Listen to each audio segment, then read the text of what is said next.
വിമർശിക്കപ്പെടേണ്ട ഒരു കാര്യമാണ്. എന്തുകൊണ്ട് അതിന്റെ യഥാർത്ഥ പ്രതികളെ കൊണ്ടുവന്നില്ല? എന്തുകൊണ്ട് അതിന്റെ നിഗൂഢതകളുടെ രഹസ്യങ്ങൾ ഇവിടെ പുറത്തു കൊണ്ടുവന്നില്ല? യഥാർത്ഥ കുറ്റവാളികൾ പിടിക്കപ്പെട്ടില്ല. ആ പേര് പറഞ്ഞ് അഫ്ഗാനിസ്ഥാനിലും ഇറാഖിലും ലോകത്തിന്റെ വിവിധ ഭാഗങ്ങളിലും മുസ്ലിം സമുദായത്തെ വേട്ടയാടി പിടിക്കുക എന്നല്ലാതെ ട്രേഡ് സെന്റർ നശിപ്പിച്ച കുറ്റവാളികൾ ആരാണ് എന്ന് ലോകത്തോട് പറയാൻ കടപ്പെട്ട അമേരിക്ക അതിനുവേണ്ടി ശ്രമിക്കാതെ ലോകത്തിന്റെ വിവിധ ഭാഗങ്ങളിലുള്ള മുസ്ലിം വ്യക്തികളെയും വ്യക്തിത്വങ്ങളെയും വളർന്നു വരുന്ന മുസ്ലിം രാഷ്ട്രങ്ങളെയും കൈകാര്യം ചെയ്യുവാനാണ് ശ്രമിച്ചത്. അപ്പൊ ഇതൊരു ആഗോള തലത്തിലുള്ള ഒരു പ്രതിഭാസമാണ്. ആ പ്രതിഭാസത്തിൽ മുസ്ലിം സമുദായത്തിലുള്ള അമർഷവും അവരുടെ വേദനയും വികാരവും ഈ ലോകത്തിന്റെ ഈ നാട്ടിന്റെ മുമ്പിൽ നമ്മൾ സമർപ്പിക്കുകയാണ്.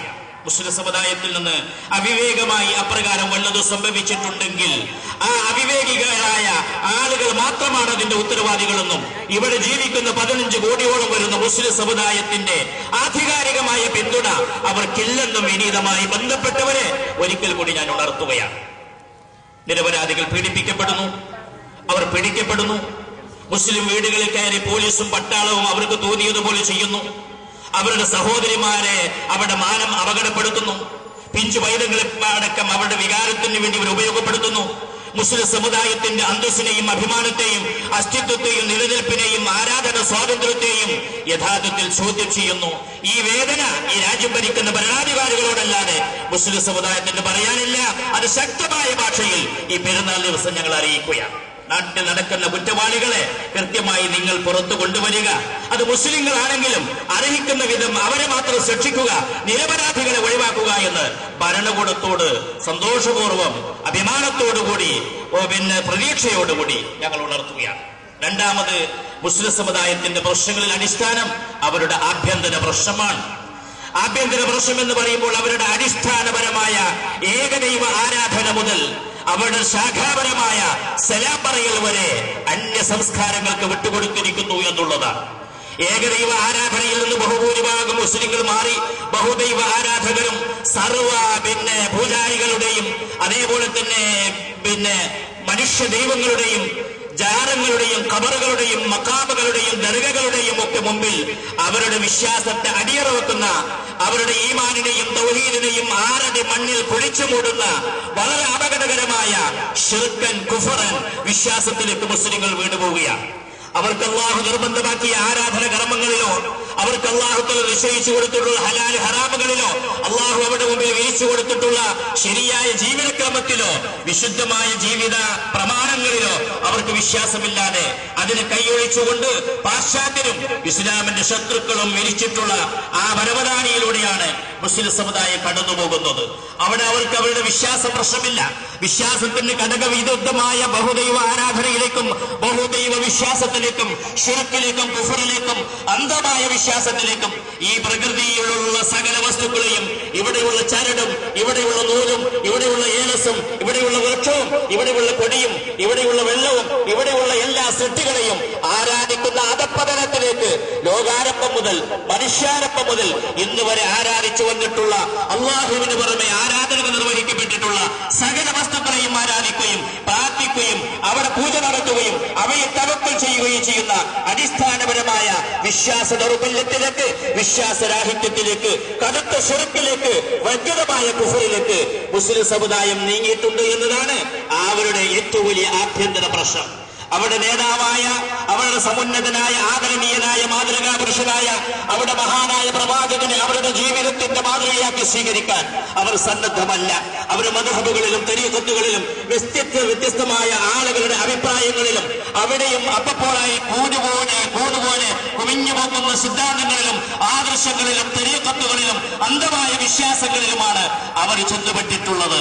അവരുടെ ജീവിതത്തിന്റെ മാതൃകാ പുരുഷനായ മഹാനായ പ്രവാചകനെ രാപ്പാനുകൾ പിൻപറ്റുവാൻ അവർ സന്നദ്ധമല്ല.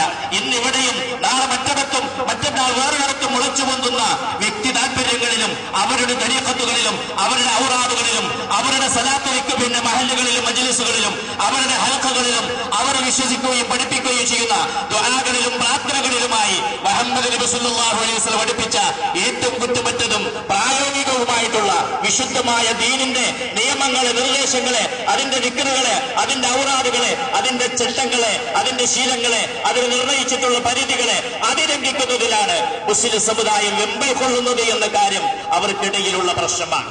അവരുടെ നേതാവായ മുഹമ്മദ് നബിയും അവരുമായിട്ട് എന്താണ് ബന്ധമുള്ളത്? അവരും അവരുടെ നേതാവുമായ മുഹമ്മദ് നബിയുമായിട്ട് അവർക്ക് ബന്ധമില്ല.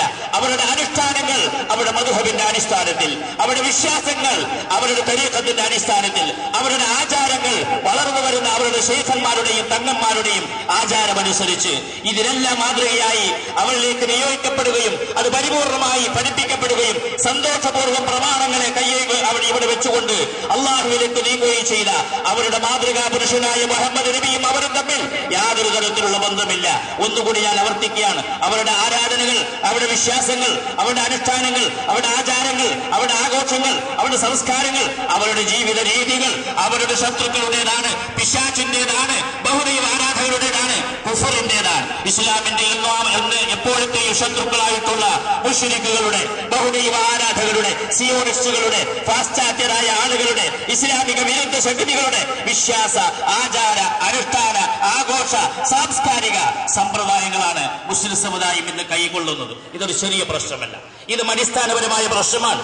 അവരുടെ വിശ്വാസത്തെ വിലയിരുത്തിയാൽ അവരുടെ അജയ്യനായ, അവരുടെ സഹായിയായ, അവരുടെ വലിയായ അള്ളാഹുവിനെ അവർ കൈയൊഴിച്ചിട്ടുണ്ട്.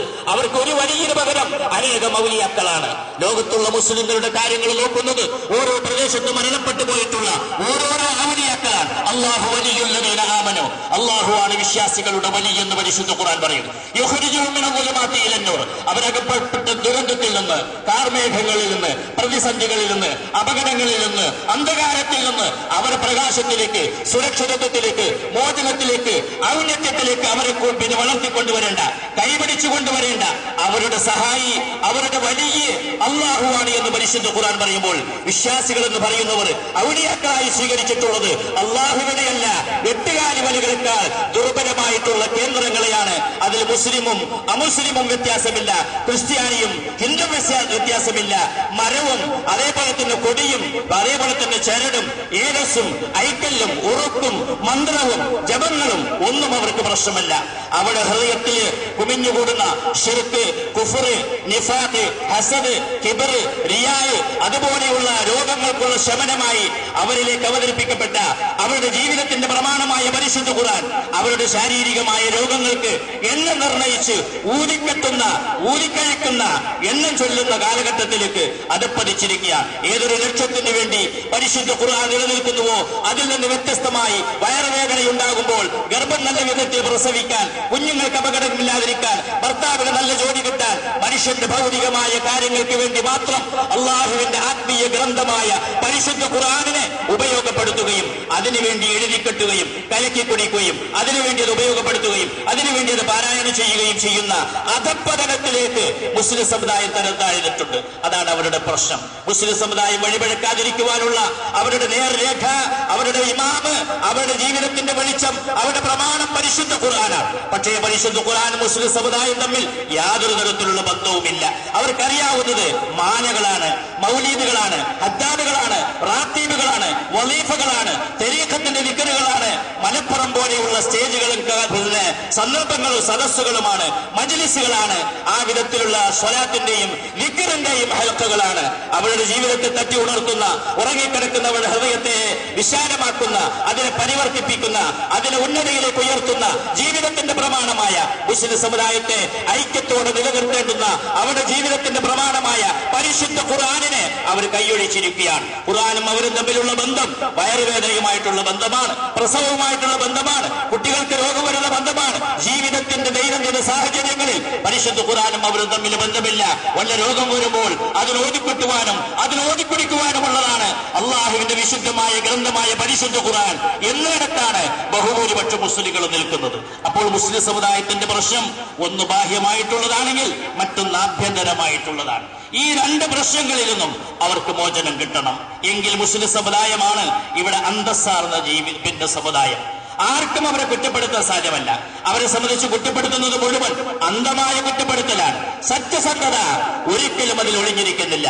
മുസ്ലിം സമുദായത്തെ പോലെ ജീവിത സ്പർശിയായ മാർഗദർശനങ്ങൾ നൽകപ്പെട്ട മറ്റൊരു മതവും ലോകത്തെവിടെയുമില്ല. ജീവിതത്തിന്റെ ഊടുപാടും ജീവിതത്തിന്റെ രാവും പകലും ജീവിതത്തിന്റെ രഹസ്യവും പരസ്യവും ജീവിതത്തിന്റെ ഏകാന്തതയും അതേപോലെ തന്നെ സമൂഹവും കുടുംബപരവുമായ ഓരോ സന്ദർഭങ്ങളിലും ഇന്നിന്ന കാര്യങ്ങൾ ശീലിക്കണം, പ്രവർത്തിക്കണം.